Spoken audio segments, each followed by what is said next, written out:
You all know, Emma, you know, Humble, you know. I've never taken sides. I've only ever said, I'm not getting into that with Paddy because Lee like Paddy and I've done what he said. But I wonder what Lee would think, Carol. Carol, I wonder what Lee would think now if he knew. I wonder what Lee would think now if he knew Paddy was a supergrass when he escaped for that fucking prison van. I know. He'd be furious at the way he's he fell out with his best friend. He fell out with his best friend for turning Queen's evidence. I know he did. I know. Who's Rebellion one? You see, when you get me, Carol, on, you know it's me. Who's this Rebellion one that jumped on that post this morning saying Lee was a grass to Malum and someone called Glocky told him? Well, it can't be the Glocky I know because Glocky wouldn't talk like that about Lee. And Lee Duffy in the pocket of a copper. Do you live in fucking House in Wonderland? I don't know. To be honest, I think I've maybe seen it somewhere, Carol.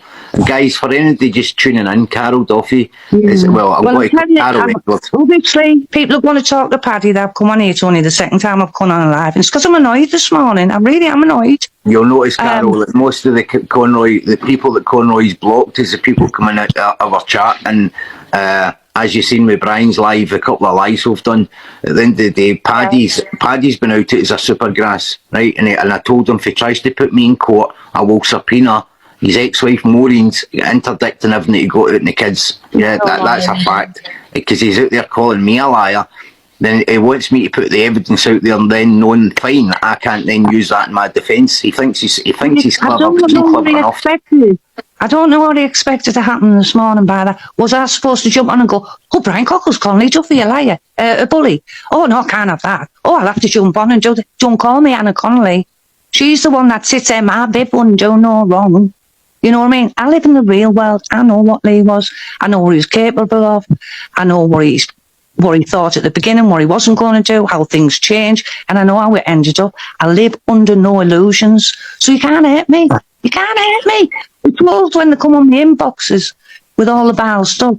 They can't hurt me because I live in the real world.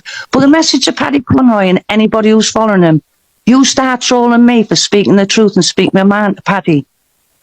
I tell you what, you're nothing but sidekicks. If Paddy wants to speak to me, he can talk to me face to face or mouth to mouth on fucking YouTube for all I care. But I tell you what, keep your sidekicks in line, Paddy, because I'm not putting up with it. I'm not putting up with it. I'll jump on your lives, and if you want to hide me, well, that says you're a coward. See, this is the thing. Be a man. Be a man. I'm only a woman. 5 foot 4 middle friend on my own. Be a man. If you've got something to say to me, and don't use your foul mouth. You're talking to a woman here. So, like, when you want to do it right. Let's get the facts out. Johnny's ringing. If I put you right about the story I've told you, don't tell me I'm wrong. John, he's bringing 2 seconds, Carl. He's bringing that Ray Malum into it now. He was that RoboCop who was in charge of that operation. Operation that he's no mentioned in. Operation Lancet, right? All right, one of his usual sidekicks has said Lee was on Ray Malum's payroll, this, that and the other. One thing about Lee Duffy, he never blessed anybody. But they're saying Lee was actually on the police payroll. Wow. And Lee Duffy never grasped anybody. Everybody in the middle for everybody. Listen, but we're all. He's forgetting the main thing. The guy's dead as well. I mean, how can Paddy, who somebody thought was brilliant, then turn around and say, when this is Paddy covering his own dirty secrets? Paddy is a supergrass. Patrick James Conroy is a supergrass. I'll put my name to it. I'll put my name to it, Paddy, and I'm going to put my name to it even further at the end of the month, I'm quite sure. I just wanted to point that out, Paddy.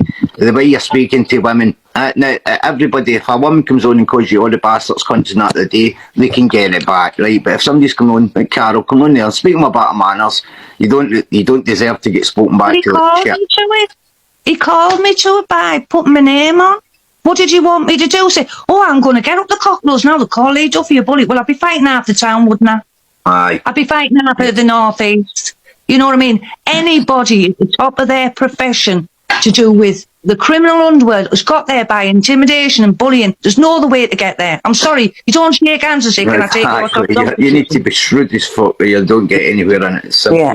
It's like when stop living in this fantasy world as if everybody's gentleman and that. Yeah, there's a gentleman's side. There was gentleman's side to Craze and he was vicious. There was gentleman's side to Lee Duffy and he was vicious. There's a gentleman's side to Brian and he's been vicious. There's a gentleman's side to the Saints and they've been vicious. Accept who they are.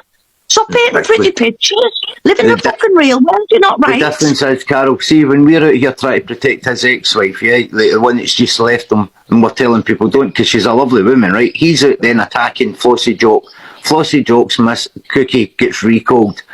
He's sitting laughing in the shed at the fact Flossie Joke then get NFA'd on Paddy's allegations. Now, she was given the opportunity to charge Paddy, and she said, no, I'm not charged, no. But she could have. And he's still got the cheek and the audacity, just like he's done with Brian, saying that he tried to, I covered that hitting Brian in the head with a hammer on that lie detector in the past. He's a fucking liar. He is a liar. Out liar. He is a liar. I got told by Tommy Harrison himself on the phone about 3 months ago. He told me the full story. He even said he was trying to look at Brian when he came in, even though the guns were pointing to them, that, like, obviously, he had a hammer in his hand. He was like trying to nod, and he couldn't. And obviously, Brian got whacked by Paddy as soon as he walked through the door. And for him to deny that is absolutely ludicrous. Brian, one thing I want to put straight as well, because there's a few people mentioned it. Brian, when he's told this story in previous books and on previous podcasts, he only thought there was like 10 to 12 people in the house. Obviously, when you're getting attacked at that level with bats, machetes, this, that and the other, and it with hammers, you're not really counting everybody. It'll be like a blur. I can only think it was horrifying, really. And obviously he was fighting for his life. So it was only through the phone call with Tommy Harrison, whose house it happened at, that he said to me, no, there was 14 of them. And that's when he said they were held by gunpoint, the kids, etc. So people are like pulling Brian up on, well, you said there was only 12 in one story, now he's saying 14. The reason he's saying 14 is because we got told by the man himself. But I know 1,000,000% what state Brian was in after that. I know that he was in a serious way in hospital. He's still got the scars to prove it. And at the end of the day, he got him, if Paddy wasn't involved in it, how come Brian's blood was all over him, and how come he was remanded? Exactly. And how did Brian get him out of the prison? Do you know what I mean? By saying they were sparring. So and how did they pass a lie detector test when we all know he's lying? I know. Even a blind man can tell Paddy's lying. I know. with his facial expressions when some of the things, it's the same as, I'll tell you exactly where I am with Anna Connelly. I mean, there's people, I heard Anna on the other night there saying that I've seen disgusting things about us. At the end of the day, I've only stated what Paddy said. If she doesn't want to believe that, that's fine. There's nothing I can do about that. However, at the end of the day, if she wants to ignore pushing Paddy for his lie detector, well, she's ignoring and getting to the bottom of the truth. Yeah, and well, that's what it was all about. Yeah, and with Anna as well, on KRN, I think she stated, I don't like Brian, but Emma seems okay, or something like that. Now, I've never spoken to Anna, but one thing I will say is she goes on about people lying, saying people have called her and this, that, and the other. I know you wouldn't do that, John. All the things I've said out here, and everybody can hear it. I've not said anything behind the scenes. I'll not say out the face of it. I know, but she sits in a live while they're saying on the live, how would you put lipstick on two pigs? Referring to Chrissy and I, because Video Craig and Brian had done that thing. How would you go to where them two were the other night and all that on about me and Chrissy?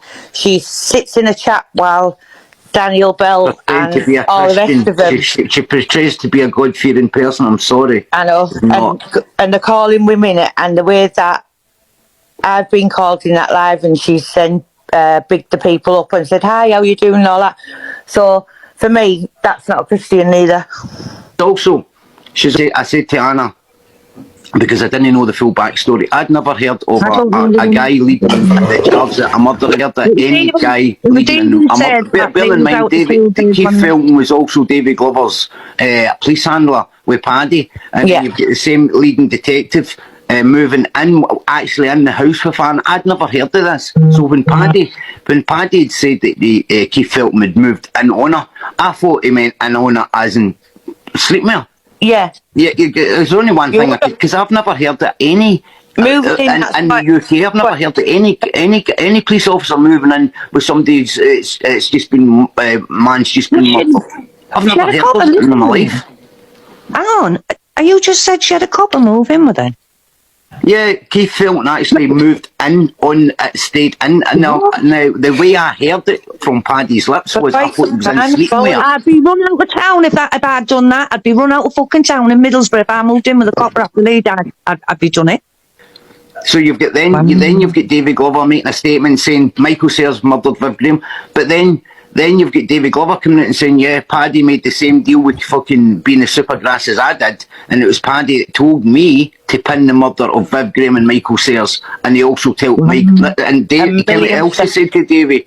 He told Davy Glover that fucking Michael's up there fucking your wife, what you got to do, get fucking Viv Graham's murder pin on him. And that's how Davy fucking made the statement on on Michael Sayers. A million percent right. Paddy Conroy. The cop is sleeping the same copper who's taking the statement. He's been staying with Anna. Somebody, was it a year or something? I don't know. So, yeah, it was for quite a long time, wasn't it?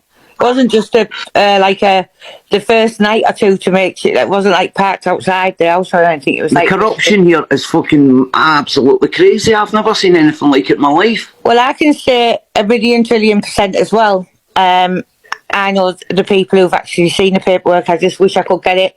I told you, didn't I? Someone was at court. They'd gone Carol Curtis, sorry, Carol. It wasn't a police. It was Keith Felton moved, and that's been confirmed with loads of people. And that's what I'm saying, Carol. That was my mistake. I thought when Paddy said it at first, I thought he moved in and as in sleeping with her. No. Yeah. That's why I said, if a copper had moved, say I got on with a copper after Lee died, do you think I could live in Middlesbrough? I wouldn't be able to. I lost my family because I had a relationship with Lee. My sister was a police officer. She was sergeant at Stockton. I've had no association with her. She tried to contact me a few years ago, but even though Lee's gone, I live in a different world. I can't have her coming around my mates. Can't even come to my house while I smoke a joint, can I? Do you know what I mean? But that's my own sister. I disassociate myself because I'm in the criminal underworld. Carol, 2 seconds. Carol Curtis is saying, John, he didn't move in with Anna. It was a policewoman. Anna said it wasn't, mate. Ask anybody that was in that circle down there at the time. Will tell you who it was. It's no secret. Yeah, no any associations like that, bad, yeah. And also, it's like, I try not to involve myself. I don't. Two sex, Carol. But I know for a fact a lad went from the courts to went from the prison to the courts. Brian's told you this story as well, John. This story. Right, so Brian's told you when that paperwork for that operation Lancet was took from the courts. Davy Glover has admitted it himself. With the police, and Paddy was on that list at the top as well. He won't admit it. He was definitely on that list, along with many others who would people would be shocked in this area. And there's a lad who's just come out of a life sentence. He was young when he went in.